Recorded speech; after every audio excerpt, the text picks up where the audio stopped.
Sir ఇప్పుడు pyramid channel ప్రేక్షకులతో మీరేం బ్రేక్ఫాస్ట్ తింటున్నారో పంచుకోవాలని కోరుకుంటున్నాం.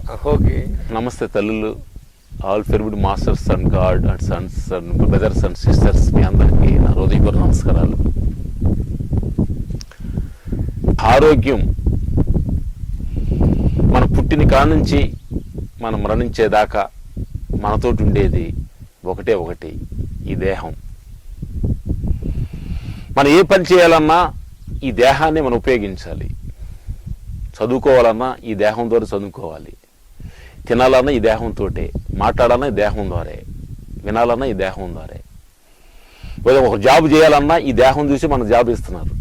ఇట్లా ఎన్నిటికీ ఆధారపూర్వమైన ఈ దేహాన్ని గురించి మనం ఈ దేహాన్ని ఏం పెట్టాలి, ఈ దేహాన్ని ఏం చూపించాలి, ఏం వినిపించాలి అనేది అట్లీస్ట్ మనం కొంచెం గమనంలో ఉండాలి. మేము ఈ ధ్యానంలోకి వచ్చిన తర్వాత ఈ దేహం మీద గమనంతో దీనికి ఆహార నియమాలు పాటిస్తున్నాము. ఎంతో ఆరోగ్యంగా, ఎంతో ఆనందంగా, ఎంతో ఉత్సాహంగా ఉండటానికి కారణం ఆహారం కూడా మనకి చాలా ఉపయోగపడుతుంది. 50% మన ఆహారం కూడా ఉపయోగపడుతుంది. ఆలోచన రహిత తగ్గాలంటే ఆహారం కూడా, ఎందుకంటే మనం అనీజీ అయిన అన్ టైంలో ఫుడ్ తిని నువ్వు ఆ ఆలోచనలే, స్థితిగతులే నీ బాడీ లాంగ్వేజ్ని అట్లా అతలకోతం చేస్తూ ఉంటుంది. కాబట్టి సాత్వికమైన ఆహారం, తొందరగా అడిగే ఆహారాన్ని కానీ మనం తీసుకుంటే ఎంతో ఆరోగ్యంగా ఉంటుందని మేము ఈ ఆహారాన్ని ఫాలో అవుతున్నాం. ఇది నవకాంతి, ఇది తినేది రెగ్యులర్ ఎందుకంటే చాలా మంది అంటారు బోర్ కొడుతున్నాయి అనుకుంటారు. 10 years నుంచి మ్యాక్సిమం ఇదే ఫుడ్, మేము తినే ఫుడ్. బెల్లం అనేది, బెల్లం ముక్క, ఈ కొబ్బరితోటి బెల్లం ముక్క తింటాము. కొబ్బరితో బెల్లం మంచి టేస్ట్ కూడా, మంచి టేస్ట్ గా ఉంటుంది కాంబినేషన్. ఎందుకంటే మనకి ఓల్డ్ కాలంలో నాటు వైద్యం మందులన్నీ కూడా కొబ్బరి బెల్లంతో తయారు చేస్తుంటారు. అంటే సగం మనకి అసలు ఫస్ట్ స్టార్టింగ్ స్వీట్ ఏంటంటే, మనకి స్వీట్ అనేది మన స్టార్టింగ్ స్వీటే ఫస్ట్ బెల్లం అనమాట. బెల్లం కొబ్బరి కాంబినేషన్స్ లో టేస్ట్ ఉంటుంది. పల్లీలు, ఖర్జూరం, ఎండిపోయి ఖర్జూరం నానబెడతాం.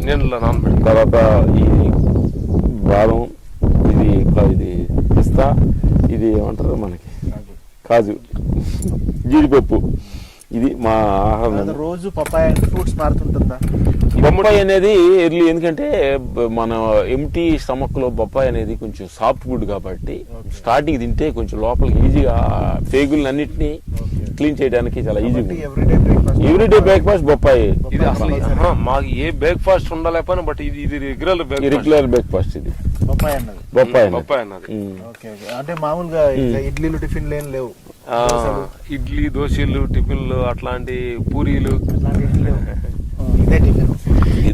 ఇకంటే ఈ మాకు కొన్ని సమయంలో ఎక్కడైనా దొరకనప్పుడు, కొన్ని సత్సంగాలకి వెళ్ళినప్పుడు అన్నప్పుడు, మా వాళ్ళు ఏదైనా ఇంట్రెస్ట్ గా 1 month షూటింగ్ వెళ్ళి వచ్చామండి, అలా కొంచెం దోశ తినండి అన్నప్పుడు సరే మీకోసం డైలీ బ్రేక్ఫాస్ట్ ఇదే, మీరు టేస్ట్ చేసి చూడండి. మేము ఆహారం ఎక్కువగా తీసుకునేవాడు. ఆహారం అమితమైన ఇంట్రెస్ట్ ఉండేది మాకు. ఎక్కువ రైస్ క్వాలిటీ ఎక్కువ తీసుకునేవాడు. భోజనం ప్రియులు అంటే చెప్పాలంటే, మేము ఊర్లో ఉండగా మాకు సింగిల్ మీల్స్ పెట్టేవాడు కదా, మాకు డబుల్ మీల్స్ మాకు హోటల్ ఆడవాడు. మా ఊర్లో 5 rupees మీల్స్ ఉండేది ఊర్లో ఉండగా. అట్లా డబుల్ మీల్స్ అలా చేసేవాడు. 3 పూటలు ఎక్సైజ్ చేసేవాడు. చెన్నై వెళ్ళిన తర్వాత, ఫ్లైట్ వెళ్ళిన తర్వాత ఎందుకు ఇంత ఆహారం మీద ఎంత ఏమోహం ఎందుకు ఉంది ఏంటి అనేది మేము రాజుగారి దగ్గరికి వెళ్ళిన తర్వాత అసలు ఆహార నియమాల గురించి ఆయన దగ్గర కన్వర్సేషన్ చేసుకున్నాం. పొద్దున్నే వాటర్ తరిపి నీళ్లు తాగడం 1 లీటర్, ఈ ఫుడ్, పొడి బియ్యం, ఆకుకూరలు, పీసు పదార్థమైన బీరకాయ, ఇలాంటి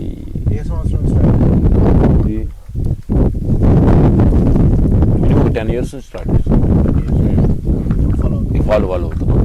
ఇంకా 5 years నుంచి టోటల్ బాడీ వెయిట్ ఒకే వెయిట్ జరుగుతుంది. ఒకటే వెయిట్. ఎప్పుడైతే ఆహారం స్టార్ట్ అయ్యాం అప్పటి నుంచి ఒకటే వెయిట్. చాలా మంది ఏమనుకుంటారు కదా సార్, వైట్ మాస్టర్లు అంటే నాన్ వెజ్ తిని ఎక్స్పెక్ట్ చేసేట్టు. మాకు ఈ ధ్యానానికి వచ్చినాక తెలిసింది కదా, మాకు అర్థమైంది ఏంటంటే ఎంత తక్కువ ఆహారం తీసుకుంటే అంత ఆరోగ్యంగా ఉంటామన్న సంగతి మాకు అర్థమైంది. ఎంత ఈ ప్రపంచ విషయాల మీద వ్యామోహం కోరికలు తగ్గించుకుంటే మనసు అంత నెమ్మదిగా ఉంటుందని సంగతి తెలుసుకున్నాం. అంటే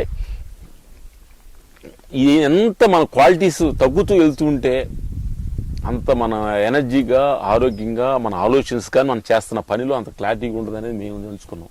అంటే తర్వాత ఇంచుమించు ఇట్లా అనుకోవచ్చా అండి, ఇప్పుడు మీరు ఆహారం మార్చిన తర్వాత మధ్యాహ్నం నేను ఒక బుక్ చూశాను, ఆహారం ఆలోచనలు, మీ సినిమా మేకింగ్ లో గానీ మీ కంపోజిషన్ లో గానీ ఏమైనా మార్పులు వచ్చాయి ఆహారం మారిన తర్వాత? చాలా బాగా ఇంప్రూవ్మెంట్స్. ఇంతకుముందు మేము ఈ ఆహారం స్టార్ట్ చేయక ముందు, నాన్ వెజ్ తినక ముందు, మధ్యాహ్నం టైంలో పండుకున్న తర్వాత లేచిన తర్వాత కొంచెం అనీజీగా అలా తేపులు రావటం, ఇలా బద్ధకంగా ఉండేది. ఎర్లీ మార్నింగ్ ధ్యానం చేయడానికి చాలా ఇబ్బందికరంగా ఉండేది. ఈ మధ్య కాలంలో నాన్ వెజ్ బ్రహ్మర్షి పత్రిజీ గారి పిరమిడ్ సంస్థకి వచ్చిన తర్వాత ఈ నాన్ వెజ్ అనేది మేము పటాపంచలు చేయడం జరిగింది. 5 years నాన్ వెజ్ మానేసి, 10 years food start, 5 years non veg total. ఇంతకుముందు కూడా పెద్ద నాన్ వెజ్ అంటే ఎవ్రీథింగ్ తినేవాళ్ళం కాదు, ఎప్పుడో తినేవాళ్ళం. దానికి కంప్లీట్ క్లోజ్ అయ్యింది. ఇప్పుడు ఇంతకు ముందు కంటే ఎక్కువగా కంపోజింగ్స్ లో మేము ఇంతకుముందు మాట దగ్గర కూర్చున్నాం అసిస్టెంట్లు. ఇప్పుడు ఏదైనా అసిస్టెంట్ డౌట్ పెడితే మేము లేచి యాక్టివ్గా కంపోజ్ చేయడానికి అంత ఎనర్జీ ఫుల్గా ఉంది. ఆహారం వల్ల బద్ధకం అన్నది పోయింది. బతుకు లేజినెస్ పోయింది ఫస్ట్. అంటే ఇంకొంత ఎక్కువ ఆహారం తీసుకుంటే దాన్ని అరిగెత్తానికి సగం ఎనర్జీ తీసుకోవాలి. అంటే సరి అయిన ఆహారం తిన్న వల్ల లేజినెస్ పోతుంది. లైట్ ఫుడ్ తినడం వల్ల లేజినెస్ పోతుంది. దానివల్ల మైండ్ యాక్టివ్ గా పనిచేస్తుంది, షార్ప్ గా పనిచేస్తుంది. ఇది కూడా సక్సెస్ రేషియో తీసుకుంటే ఇన్నేళ్ళు ఒక ఎత్తు ఎత్తి 10 ఏళ్ళు ఇంకొక ఎత్తు అయింది కదా సార్. నేను మా జీవితంలో చెప్పాల్సిందే, సినిమా ఇండస్ట్రీలో మాతో ట్రావెల్ అవుతున్న కొంతమంది ఫైటర్స్ కానీ మాస్టర్స్ కానీ మమ్మల్ని ఫాలో అవుతున్న చాలా మంది ఉన్నారు. వాళ్ళు కొంచెం లైఫ్ వచ్చి బిజీ లాగా అలా డౌన్ అవుతున్న వాళ్ళ లైఫ్ లో మా లైఫ్ అలా ఎక్కుతుంది కానీ ఇంకా డౌన్ లో దిగల.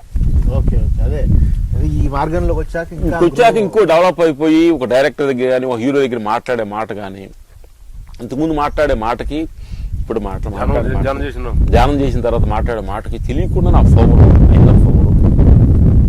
హీరోలు చూడగల మమ్మల్ని ఒక అంటే మాలో ఒక చెల్లి చదువు లేదు ఇలాంటిది. ఇప్పుడు లేటెస్ట్ సాఫ్ట్వేర్ వచ్చిన హైటెక్ లో వచ్చిన మాస్టర్స్ చాలా మంది ఉన్నారు, ఇంగ్లీష్ మాట్లాడతా వాళ్ళతోటికి పోటీగా మేము వెళ్తున్నాం అనేది మీరు అనుకుంటున్నారంటే ఇదంతా కారణం ఏంటంటే ఈ ధ్యాన రహస్యం అని మేము అనుకుంటున్నాం. ధ్యానము, ఫుడ్, యోగా. సార్ ఈ మధ్య నేను కూడా చాలా ఇంటర్వ్యూలో విన్నా, అంటే ఈ మధ్య చిరంజీవి గారు ఒక దగ్గర చాలా స్పిరిచువల్ లోపలికి వెళ్తారు, సాధన చేస్తారు, వీళ్ళు సోల్ ఎదగడానికి కూడా పని చేస్తున్నారు అని చిరంజీవి గారు మీటింగ్. దాని తర్వాత మహేష్ బాబు గారు కూడా వీళ్ళు ఎలా కనిపిస్తారు కానీ స్పిరిచువల్ మాస్టర్స్ వీళ్ళు బయటికి చేసే ఫైట్లు లోపల మాత్రం చాలా ప్రశాంతంగా ఉంటారు అని మహేష్ బాబు గారు చెప్పారు. త్రివిక్రమ్ కూడా చెప్పారు వీళ్ళు అద్భుతమైన డైరెక్టర్స్ అని. వీటన్నిటికీ అంటే చాలా ఆశ్చర్యంగా ఉంది. సినిమా ఫీల్డ్ ఎవరినో అందరుగా పొగుడుకోరు, యాంకర్లు పొగుడుతారు హీరోల్ని ఆడియో ఫంక్షన్ లో, ఇది ఫైన్, ఇది అందరూ డబ్బులు ఇస్తారు పొగిడేస్తారు. కానీ జనరల్ గా ఈ ఫీల్డ్ లో ఒకరిని పొగుడుకోవడం తక్కువ జరుగుతుంటది. అట్లాంటిది మీ విషయంలో జరుగుతుందంటే ఏమనుకోవాలి సార్ దాన్ని?